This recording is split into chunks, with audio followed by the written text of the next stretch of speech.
And I cook creamy chicken. But first I fried the chicken and marinated with butter. If the chicken is light brown, you can remove.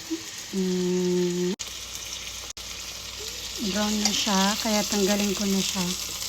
Tanggalin lahat, pati yung bawang ha.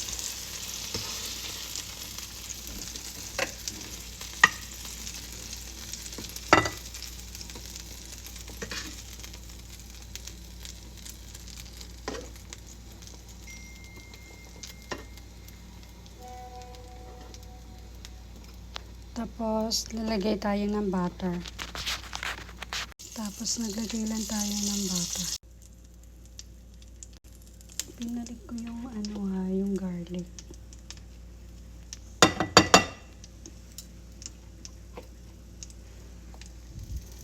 Pag nakita nyo na siyang salted, melted na yung butter. Add kayo ng cooking cream.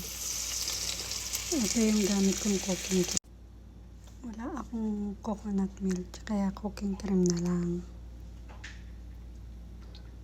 Since hindi ko makain yung mga alaga ko ng parsley or ng anong tawag din coriander, parsley nga na fresh.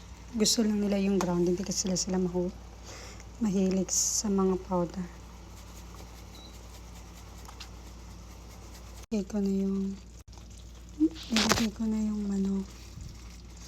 Kung wala namang kayong kinchay, kung tawagin sa atin, powder na lang. Kasi yung mga alaga ko dito, hindi ko makain ng Kaya ito na lang tayo. Tapos black pepper lang. Pang lasa din. Pang flavor. Tapos na. Easy. Easy. Thank you.